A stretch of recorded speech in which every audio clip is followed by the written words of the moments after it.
Chers amis, bonjour. Cinéphonie sur RCF, c'est le cinéma qui peut se voir grâce à la musique sans les images.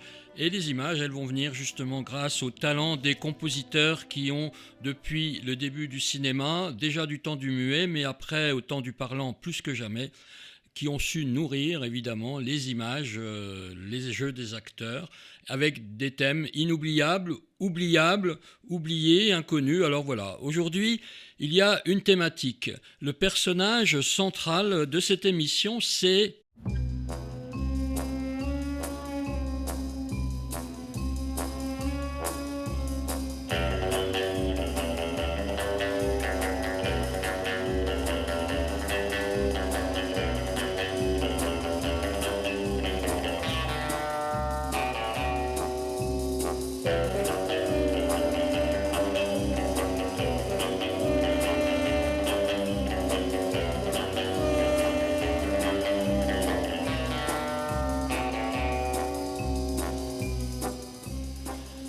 Je pense que vous aurez tous reconnu le personnage en question. Cela fait 24 films que ça dure depuis 1962. Le prochain est en production, il s'appelle JB25. Pour l'instant, on ne sait pas son nom et c'est encore Daniel Craig qui serait le James Bond, donc vous avez reconnu. Il y en a eu quelques-uns des James Bond. Alors le premier, c'est Sean Connery, bien sûr, qui va faire 7 films, dont un petit peu en marge du film Jamais plus jamais. Il y a David Niven pour un film parodie Casino Royale, George Lazenby une seule fois, et puis surtout Roger Moore qui a imprimé une nouvelle image du film d'espionnage en quelque sorte avec beaucoup d'humour, Timothy Dalton, Pierce Brosnan et donc Daniel Craig maintenant. Les compositeurs de la musique de James Bond sont aussi assez nombreux, mais il y en a surtout un qui va surnager, c'est John Barry, qui va mettre en musique 11 James Bond sur 24 et qui a donc été l'orchestrateur du premier thème. Mais le thème, là, que vous venez d'entendre, c'est Monty Norman qui l'a composé, qui vit toujours, il a 91 ans. Il a composé donc ce thème du premier James Bond contre Dr. No.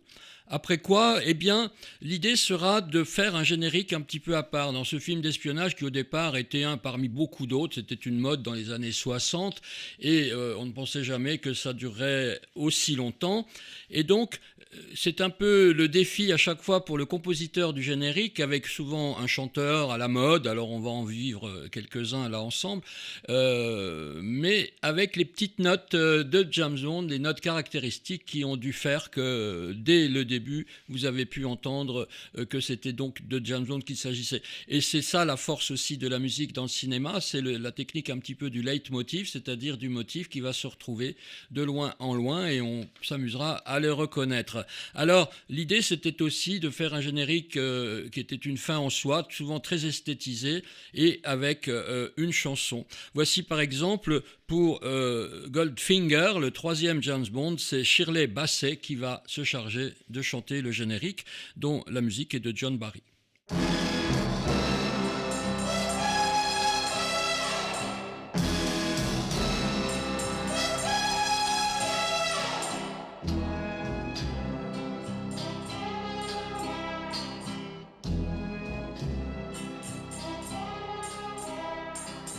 Goldfinger,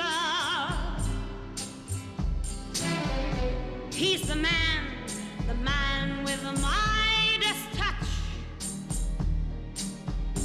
a spider's touch,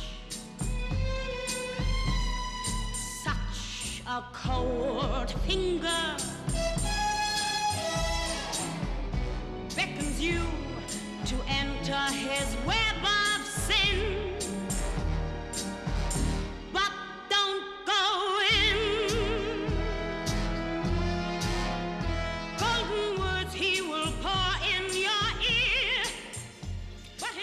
Voilà, vous avez reconnu la marque de fabrique au bout d'un moment du petit thème de James Bond qui va se superposer à cette belle chanson de Shirley Bassey qui aura les honneurs d'ailleurs de chanter 3 génériques. C'est pas banal, c'est la seule qui reviendra à plusieurs reprises pour chanter le générique de James Bond. John Barry a fait 11 James Bond, Shirley Bassey en a fait quand même 3. Alors, Goldfinger, ce beau thème qui après a été largement repris par d'autres chanteurs dans d'autres versions. Le film suivant, Opération Tonnerre, bon, ce sera Tom Jones. C'est pas une chanson qui est inoubliable, mais une nouvelle étape avec, j'aime aussi assez ce film, On ne vit que deux fois, c'est Nancy Sinatra qui va se charger de chanter le générique, toujours avec la musique de John Barry.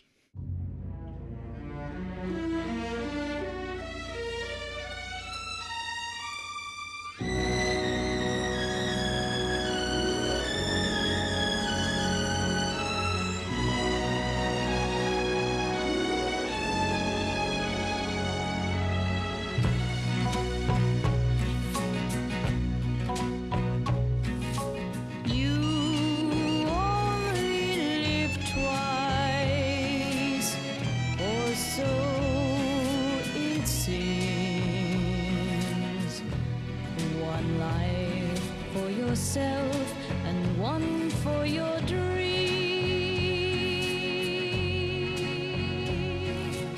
You drift through the years, and life seems tame till one dream appears, and love is its name. Et alors s'intercale dans la filmographie officielle de James Bond une curiosité, une parodie, un délire invraisemblable avec David Niven, mais on y trouve aussi Woody Allen, Peter Sellers et quelques autres acteurs complètement déjantés de l'époque, la belle Ursula Andress et quelques autres. Et c'est tout simplement un roman de Ian Fleming qui n'était pas dans les mêmes types de droits et qui donc a pu être fait de façon un petit peu à part. Il s'appelle Casino Royale. D'ailleurs, à tel point qu'on ne le met jamais dans les compilations habituelles de James Bond et que les droits étant libérés, Casino Royale a été refait récemment de façon, on va dire, plus sérieuse. Mais est-ce qu'on peut être sérieux dans des films d'espionnage avec parfois autant de clichés et d'allures un petit peu déjantées? Alors, le thème a été confié à un des grands noms de la musique de variété américaine, Burt Bacharach. Et Casino Royale, en 1967, va être quand même une musique de James Bond assez intéressante.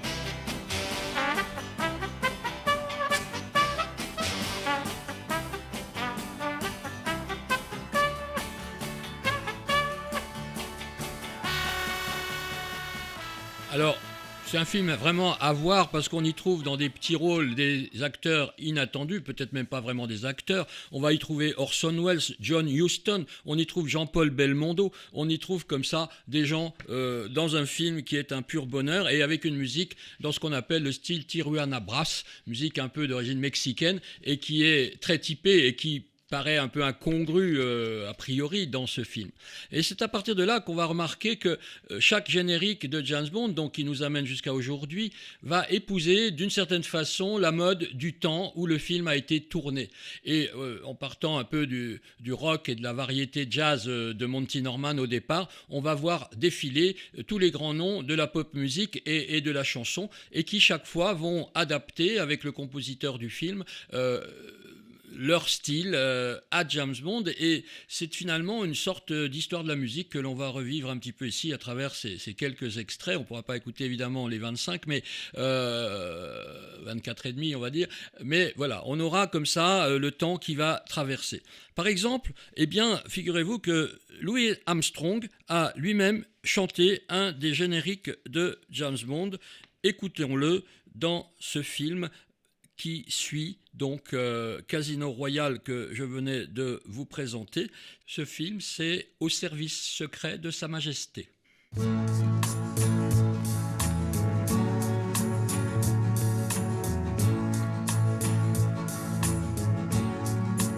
We have all the time in the world,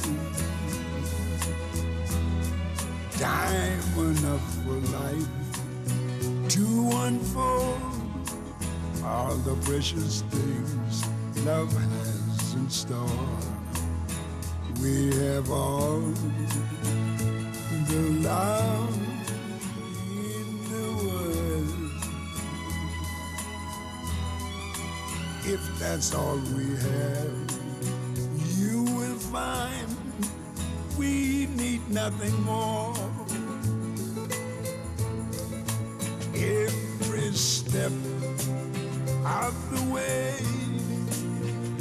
will find us with the cares of the world. Très belle chanson, très beau générique. Bon, c'est un des James Bond qui a le moins bien marché avec George Lazenby. Et on y trouve pourtant l'actrice Emma Peel de Chapeau melon et bottes de cuir, Diana Rigg, qui d'ailleurs épouse James Bond et meurt à la fin. Mais ça sera le seul film que George Lazenby va faire. Sean Connery va rempiler, si je puis dire, pour le film suivant. Mais c'est surtout avec Roger Moore et son premier film, Vivre et laisser mourir, qui est produit en 1973. C'est le 8e James Bond, que la série reprend vraiment des forces et à travers quelque chose qui tourne plus vers l'humour, la dérision et le deuxième degré. Roger Moore est tout à fait à l'aise pour ce rôle qu'il va tenir pendant 7 films. Et voici une musique aussi avec un compositeur inattendu, c'est Paul McCartney. Paul McCartney, en déshérant, j'allais dire un peu des Beatles à ce moment-là, qui va signer un générique qui est sans doute un des plus connus. When you were young and your heart was an open book, you used to say, live and let live. You know you did, you know you did, you know you did. But if this ever-changing world in which we live in makes you give in and cry, say live and let die. Live and let die. Live and let die. Live and let die.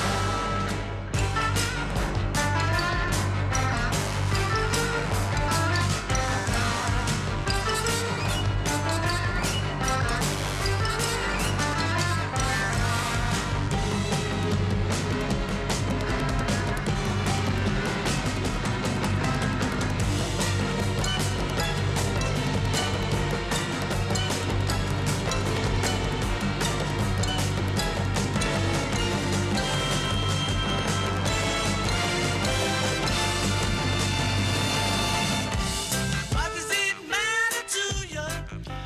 Alors ce thème, il a eu une seconde jeunesse totalement inattendue dans une émission politique de la télévision française, ça s'appelait L'heure de vérité, et François-Henri de Virieu accueillait les invités politiques avec cette musique de James Bond, Live and Let Die, vivre et laisser mourir, c'est quand même pas tout à fait banal. C'est donc Paul McCartney et son groupe de l'époque, les Wings, qui interprètent cette chanson qu'il a lui-même composée avec George Martin. George Martin, le 5e Beatle, celui qui a produit pratiquement tous leurs albums et orchestré, et c'est lui qui va, George Martin, composer la musique du reste du film, donc Vivre et laisser mourir. Donc une seconde jeunesse et un succès relativement important pour James Bond, qu'on aurait pu enterrer à l'époque comme beaucoup d'autres héros d'espionnage passés un petit peu de mode, comme OSS 117, qui a eu 5 ou 6 films en France à cette époque-là et qui a dormi pendant un bon moment avant qu'on ne le ressuscite récemment dans un sens un petit peu plus parodique. Alors, les films vont se suivre et les chansons eh bien, vont faire appel à des gloires parfois éphémères, des gloires parfois plus durables. Par exemple, L'homme au pistolet d'or, c'est toujours John Barry, la chanson est faite par l'anglaise Lulu. Le film suivant, c'est Carla Simon. Ensuite, on retrouve Shirley Bassey pour un nouveau film qui est Moonraker. Et puis, on va retrouver aussi Sheena Easton, Rita Coolidge, les grands noms de la variété de cette époque. Mais une étape aussi du niveau du style va être franchie avec le film Dangereusement Vôtre, le 14e film de la série, dont la musique est toujours de John Barry pour l'avant-dernière fois, mais la chanson chantée par un groupe à la mode, on le connaît encore aujourd'hui, c'est Duran Duran.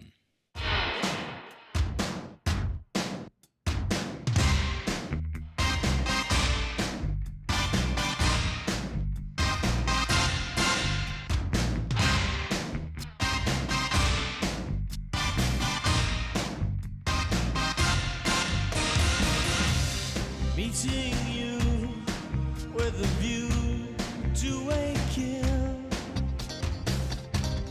face to face in secret places, feel the chill.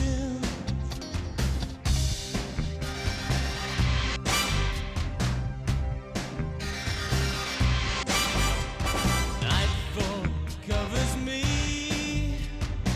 but you know the plans I'm making still. Alors forcément, ce qui est à la mode se démode aussi. Le film suivant, Tuer n'est pas joué, ce sera le groupe AA. Et puis en 1989, le 16e film, Permis de tuer, aura une musique d'un nouveau compositeur, Michael Kamen, qu'on connaît par ailleurs, on en parlera sûrement dans une prochaine émission, avec comme interprète un générique de début, Gladys Knight, et la chanson de fin, Patti LaBelle. Oui, Patti LaBelle qui chante des chansons par ailleurs dans un style plus pur disco. En 1995, c'est Golden Eye et un nouveau compositeur est testé, c'est Eric Serra, qu'on connaît plus pour les films avec Luc Besson et Taxi et d'autres films. Et c'est Tina Turner qui va chanter le générique de Golden Eye.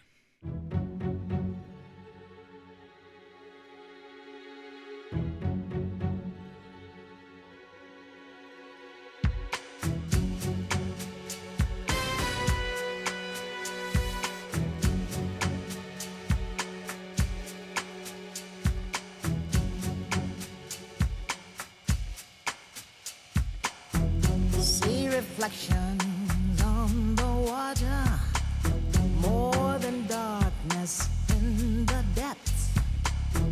See him surface in every shadow. On the wind I feel his breath. Golden eye, I found his weakness. Golden eye, he'll do what I please. Golden eye, no time for sweetness, but a bitter kiss will bring him to his knees. You'll never know how I watched you from the shadows as a child. Eric Serra va d'ailleurs décevoir beaucoup les producteurs, ne fera plus d'autres James Bond. Et pour la petite histoire, cette chanson de Tina Turner, c'est pas lui qui l'a écrite. On a fait appel à Bono and the Edge, aux musiciens de ce groupe de l'époque. Et très belle chanson, mais un peu oubliée aujourd'hui. Et à partir de là, eh bien, il n'y aura plus que deux autres compositeurs qui vont s'attaquer à James Bond. On va faire appel à des valeurs sûres. Un Anglais, David Arnold, qui n'est pas un tout jeune musicien, qui va faire 5 James Bond, et actuellement Thomas Newman, qui a fait les 2 derniers. Même si on va l'écouter pour terminer, évidemment, on a fait aussi appel à Adele, qui a composé le générique de Skyfall, mais qui n'est pas intervenu pour le reste de la musique. Alors, nous allons écouter encore 2 ou 3 petits extraits. Après Tina Turner, on fait appel à Sheryl Crow, et Sheryl Crow va donc chanter le générique du James Bond suivant, Demain ne meurt jamais.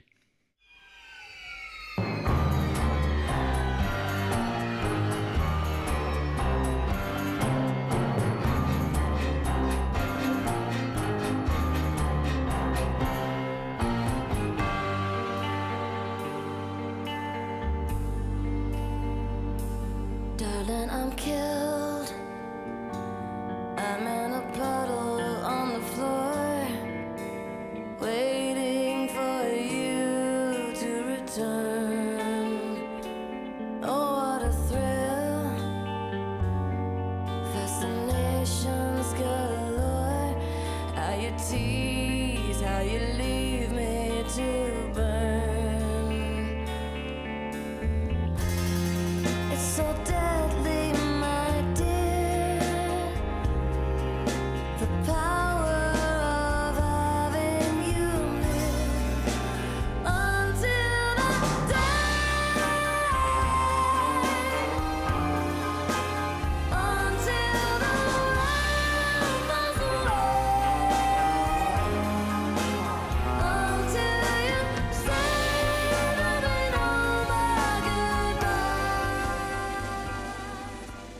Et les films se suivent avec d'autres chanteurs ou chanteuses ou groupes. Garbage pour le monde ne suffit pas. Et Madonna, qui participera même à la composition de la musique avec David Arnold pour le générique de Meurt un autre jour.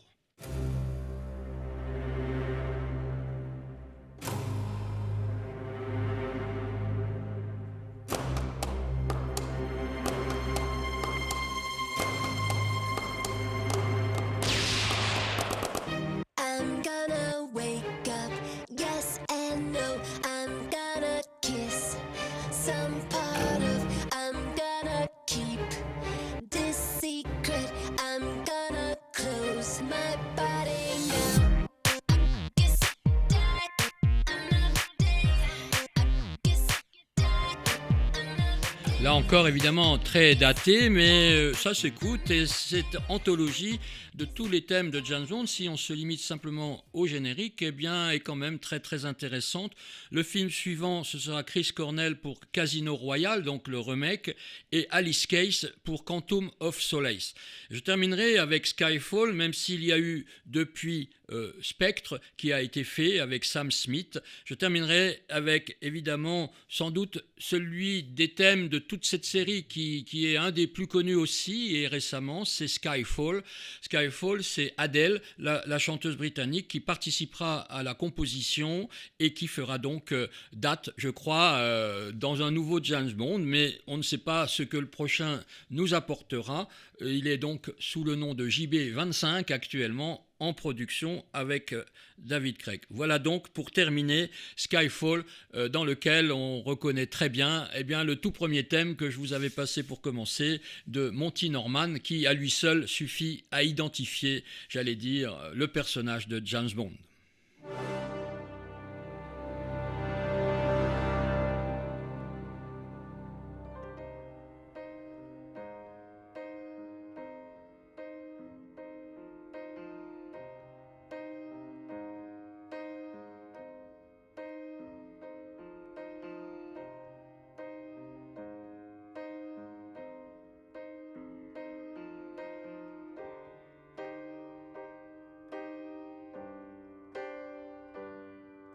This is the end. Hold your breath and count to 10. Feel the earth move and then hear my heart burst again. For this is the end. I've drowned and dreamt this moment, so overdue I owe them. Swept away, I'm stolen.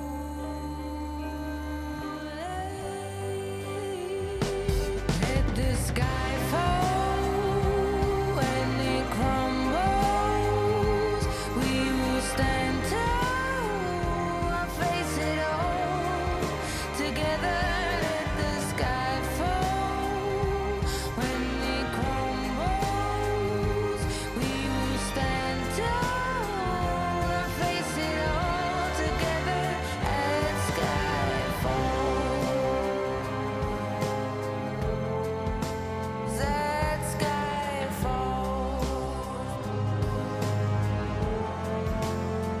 Skyfall is where we start.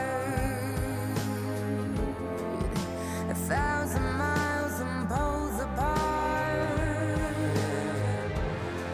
where worlds collide and days are dark.